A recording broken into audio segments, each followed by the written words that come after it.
He said I was just a lazy housewife with a hobby no one wanted. Then he divorced me, took everything and left me with nothing but debt and shame. And while he moved on with a woman half my age, I stayed quiet. I didn't fight. I didn't beg. I just built something he said I'd never have, and waited for the day he'd come crawling back through my front door. He didn't recognize it was mine. Before I begin my story, let me know in the comments where you're listening from and what time it is. I just want to know I'm not alone in this. And if you're moved by what you hear, consider subscribing. It helps more people become aware of the harsh reality of violence against women. Now let me tell you what really happened. People like to say that marriage is about partnership, that it is two people building something together. But some men do not want a partner. They want a mirror. Someone who reflects their ego back to them quietly and without complaint. That is what Maurice wanted. And for 10 years that is what I gave him. I was 25 when we got married. I had a degree in finance, a steady job at a small firm and a decent little savings account.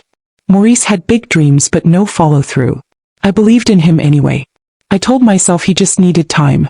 He had charm, ambition and ideas. And I had the discipline to hold it all together. So I stepped back, left my job and became what he said he needed, a full-time homemaker. First it was not so bad.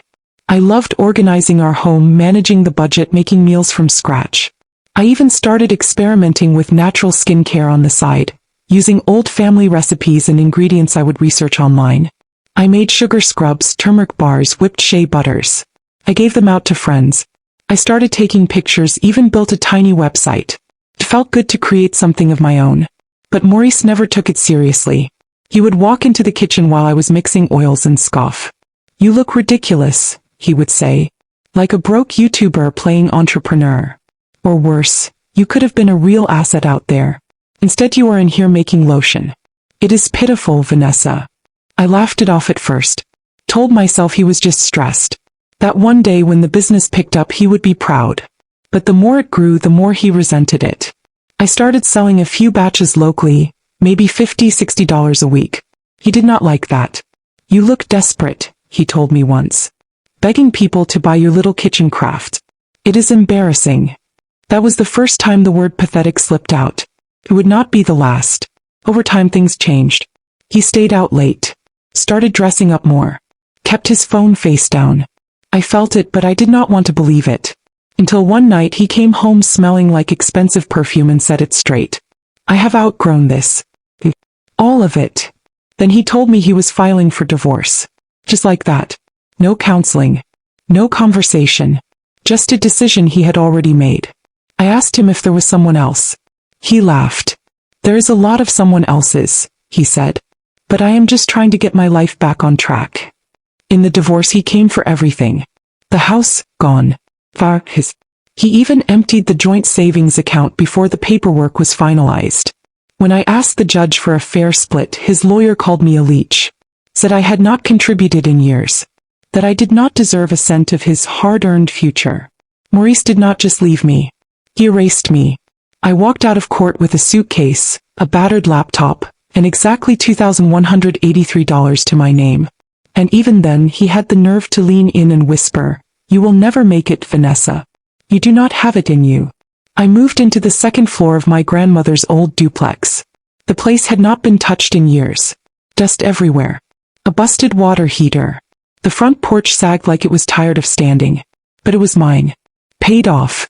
Untouched in the divorce because Maurice had always called it worthless. "Burn it for insurance," he used to joke. Said I cleaned it. Scrubbed every corner. Replaced the pipes myself after watching 100 YouTube videos. I set up a folding table near the front window, pulled out my old mixing bowls and opened my laptop. My little skincare hobby? It was about to become my full-time mission. I had $2,000 and a bruised ego. That was it. But I also had recipes. I had the name. I had the logo. I had Tamika, my best friend, who refused to let me drown in silence.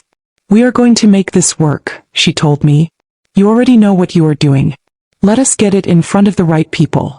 We took new photos. I rebranded everything. Bought packaging in bulk. Printed labels from my home printer. I made 20 starter kits and shipped them to micro-influencers and wellness bloggers. I spent my days mixing and bottling, my nights emailing and praying. And through it all Maurice kept talking. He posted cryptic tweets like, "Some women really believe $10 lip balm will make them bosses." He laughed in a Facebook thread when someone shared my product review. He told mutual friends I was spiraling, pretending, a sad story in the making. I said nothing. I just kept working. One day I woke up to 87 new orders. A local skincare reviewer had posted a before and after with my turmeric bar. Tagged me. Wrote that it was a miracle in a jar. My direct messages exploded. My website almost crashed. Tamika screamed so loud I thought we would get evicted. I stayed calm. Packed every order by hand. Wrote a thank you note for each one. That night I sat in bed holding a fresh bar of soap in my hand. My hands were sore. My heart was tired. But for the first time in years I felt something warm and heavy settle in my chest. I was not nothing. And I was not done. Orders kept rolling in after that first viral post. It was not a flood, not yet, but enough to keep me busy every day. 50. Then 70. Then 122. I packaged them all by hand, wrapped each bar like it was a gift. I did not just want customers, I wanted believers. I started getting repeat buyers. People sent me photos of their skin improving. A woman from Ohio wrote to say my soap helped her teenage daughter stop hiding behind makeup. That email made me cry for 10 straight minutes. I reinvested every dollar. Bought better molds. Upgraded my labeling. Learned to batch my inventory. I took a short business course online. Free, self-paced. Stayed up until 2 in the morning watching tutorials on marketing and fulfillment. I worked like someone had set a fire under my future. Because someone had. Maurice. Even divorced, he was still finding ways to humiliate me. He would text just to say things like, "Saw your little video. Cute. Does not mean you will make it." Or he would comment on mutual friends' posts, throwing shade I knew was meant for me. Once he drove past my building in his new luxury car, slowing down just enough for me to see his new wife sitting in the passenger seat, sunglasses on, smirking. Her name was Kyla. She was younger, louder, and wore designer shoes I could not pronounce. From what I had heard, she did not cook, clean, or compromise. But Maurice adored her, or at least tried to. I never responded to his texts. Never fed the fire. But every jab fueled me. Every insult became a brick in the foundation I was laying. I was not just rebuilding, I was becoming unrecognizable. 2 months after the viral bump, I started offering gift boxes. 3 bars, a body butter, and a facial oil. Sales doubled. Then a wellness YouTuber with 500,000 subscribers shouted me out. She called my turmeric soap sunlight in a bar. That phrase stuck. I put it on my banner. I trademarked it. Suddenly I needed help. I brought on Tamika part-time to manage emails and shipping. Then I trained a cousin to help with production. I turned my living room into a mini factory. It smelled like lavender and lemon every day. But the real change came when I was invited to a small business spotlight on a regional morning show. The producer had bought my products, loved them, and asked if I would come on for a segment. I was terrified, but I said yes. I got my hair done, wore a soft yellow blouse, and sat on live television telling my story. Woman left with nothing turns kitchen hobby into rising brand. By the time I got home, there were over 3,000 new orders waiting. My website crashed again. I upgraded servers. I hired a part-time assistant to help manage social media. I started planning for a real launch, a storefront or at least a commercial workspace. Then came the news I had been waiting for. Maurice had lost his job. The company had downsized. His position was eliminated. Word spread fast. No one said it to me directly, but people talked, and I listened. Kyla, it turned out, was not cut out for struggle. The designer bags stopped. The spa weekends vanished.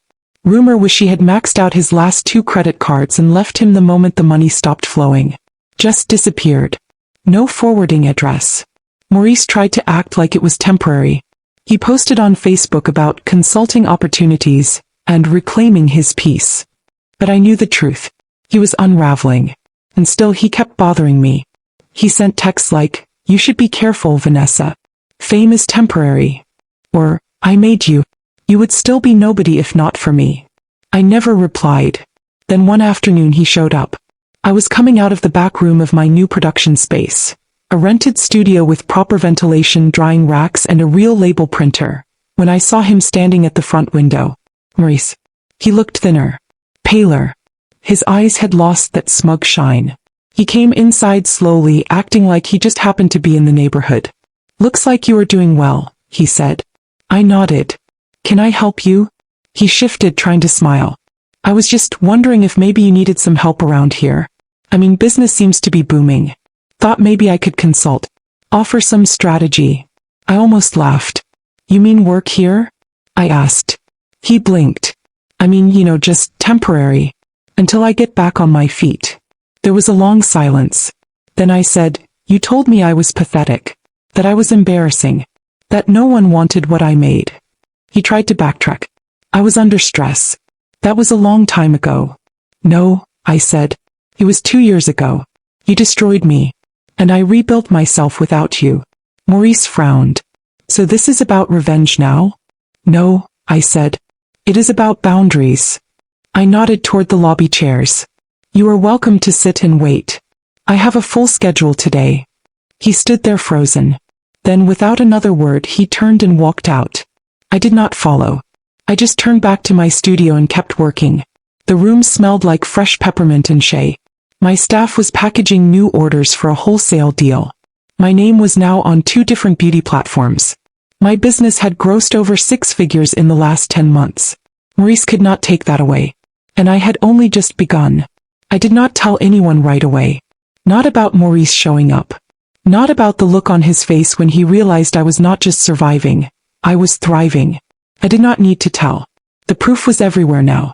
On my storefront banner, my online reviews, the new staff I had just trained to help me scale production. But deep down I was still not over what he had done. That kind of betrayal does not heal clean. Calcifies. Changes the shape of who you are. After Maurice walked out of my studio, I stood still for a long time. I tried to feel powerful. Victorious. But what I really felt was tired. Tired of carrying the pain. Tired of remembering the nights I had cried quietly into my pillow while he was out flashing his new life. Tired of wondering what I had done to deserve being discarded like spoiled food. I had spent so many years believing his words, folding myself smaller, quieter, just to keep peace. Now the only peace I had came from knowing I no longer needed his approval. A week later he texted me again.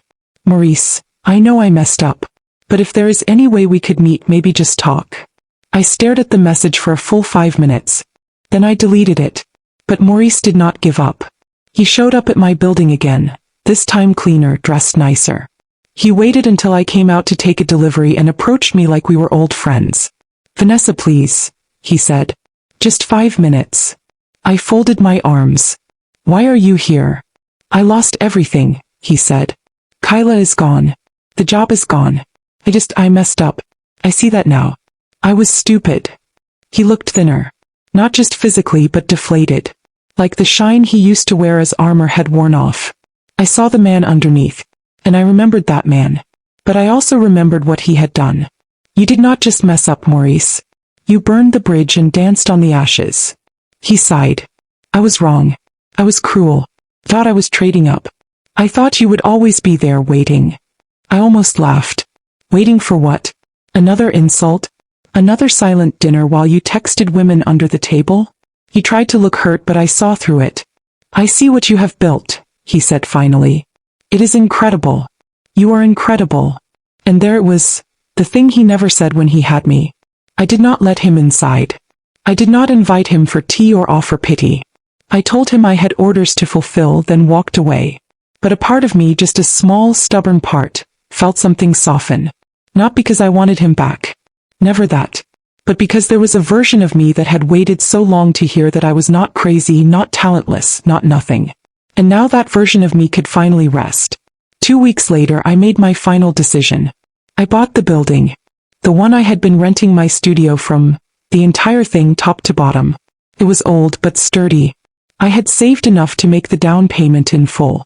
I had worked with a black-owned bank, built a clean credit history, and I signed the papers with a hand that barely trembled.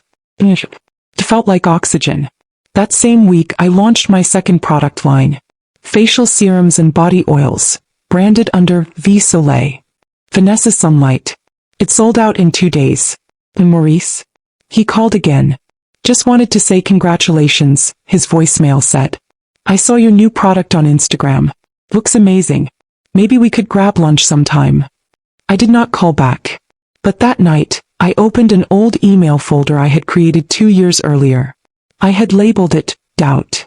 Inside were screenshots, comments he had made, tweets mocking me, messages I had written to myself on nights I wanted to give up. And right above it, I opened another folder I had created more recently. It was called Proof. Photos of my studio, invoices, product mock-ups, my bank statement showing my first 6-figure quarter, a picture of me smiling on set during a podcast interview. I closed the first folder. Then I deleted it forever. From that day forward, I decided I would stop checking for Morris's updates. I would no longer wonder what he was doing, who he was dating, or what he thought of me. I was not his echo anymore. I was my own voice. But that was not the end. Not yet. Because a month later, my property manager emailed me about a tenant interested in leasing a space on the ground floor of my building. A man named Maurice Langston. He was trying to start a freelance consulting business and needed a small office. I stared at the email in silence. It was not just karma. It was poetry. The man who had once called me pathetic was now unknowingly asking me for space. For approval. For permission. I sat with it overnight. Then I emailed back. We are not accepting new tenants at this time. And that was it. I never saw him in person again. But I knew he knew. I knew he would sit in his car that day reading that email, looking up at the storefront with my logo on it, and finally realize the housewife he left behind now owned the building he wanted to rent. And for me that was more than enough. The thing about revenge is this. It does not always come with fire and fury. Sometimes it walks in quiet shoes and wears a patient smile. It does not need to announce itself. It just needs to arrive. And mine had arrived. After declining Morris's lease request, I felt something settle in me. Not bitterness.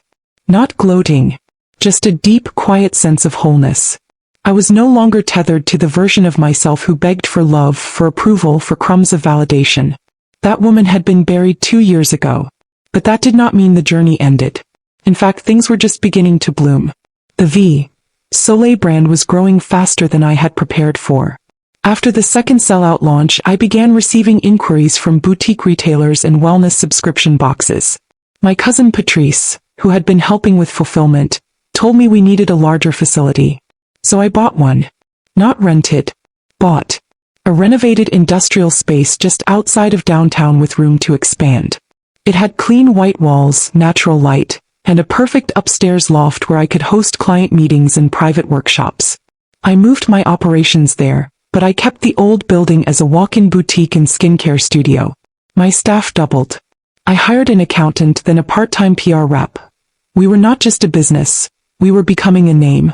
Meanwhile, the whispers about Maurice continued. I never asked, but people always seemed eager to fill me in. They said he was trying to pitch startup ideas to old contacts, but no one was biting. That his credit had tanked. That he was staying with a friend in a 2-bedroom apartment on the other side of town. At first I tried to ignore it.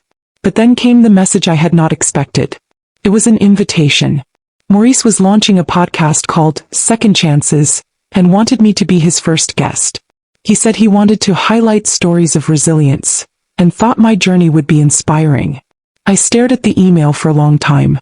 Then I laughed. The man who once told me my soap made me look desperate, now wanted to use my name to revive his own. I did not respond.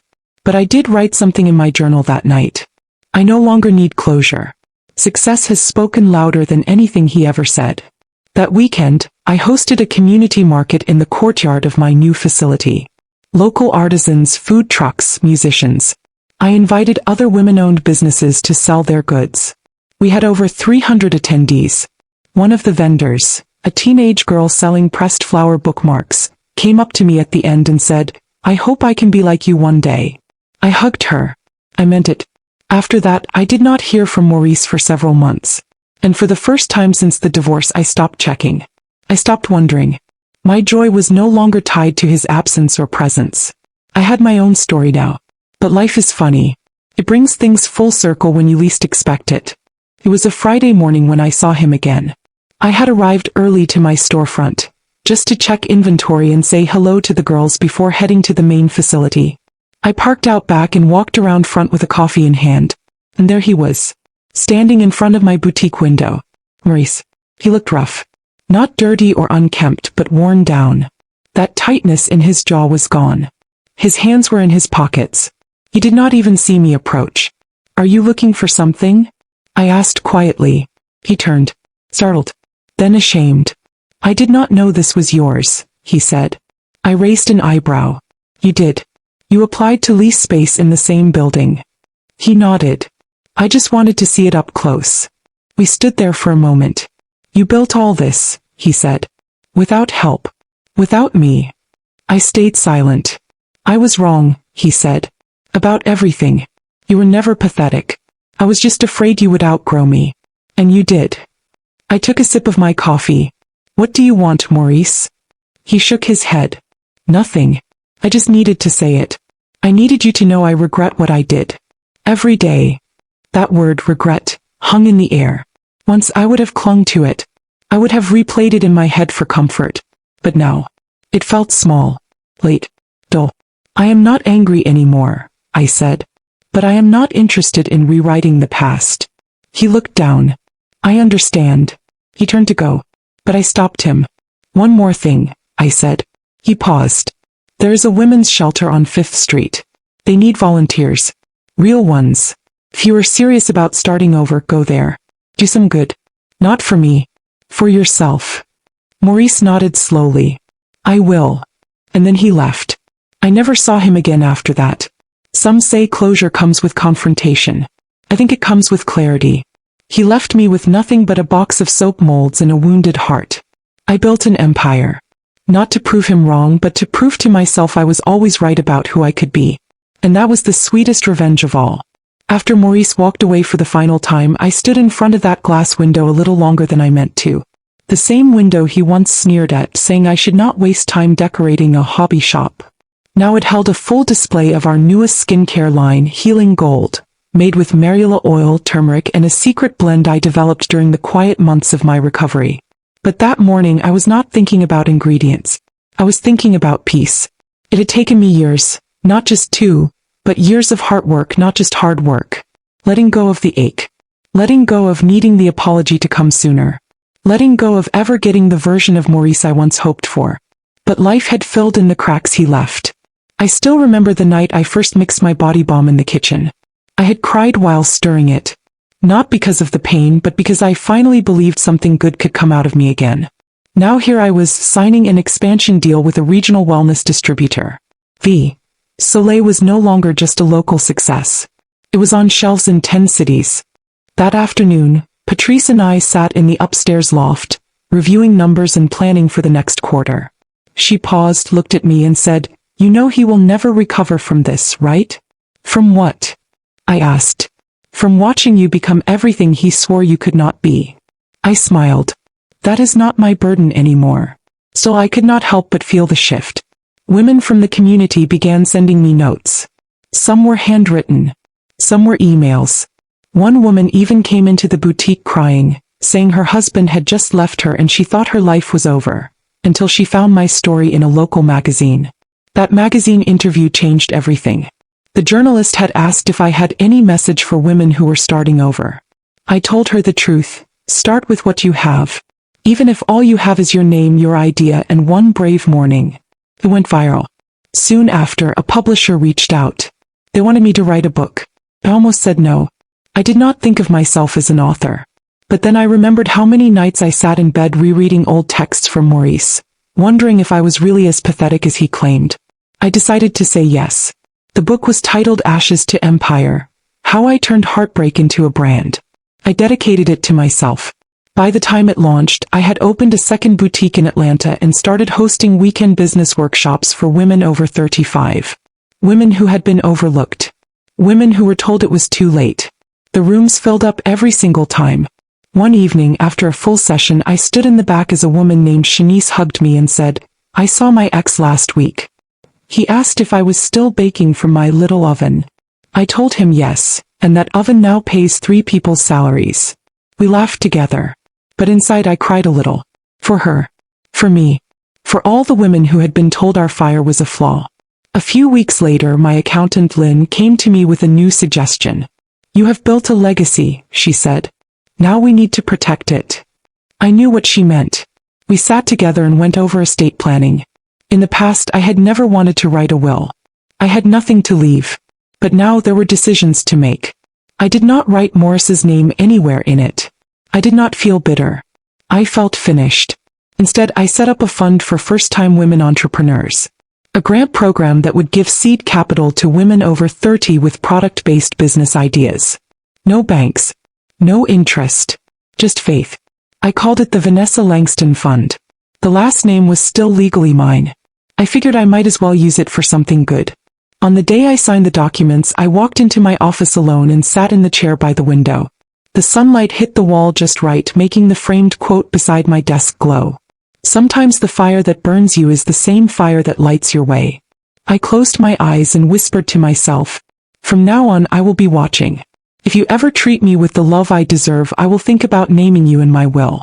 If not, I will spend it all on people who do. It was not a threat. It was a vow. Not to punish anyone, but to reward myself. To pour my love into people who saw me, who respected the woman I had become. I never heard from Maurice again after that last encounter. I do not know where he went. Maybe he did find that shelter on 5th Street and began again. Maybe not. But I did not check. That chapter closed quietly. No bang. No grand finale.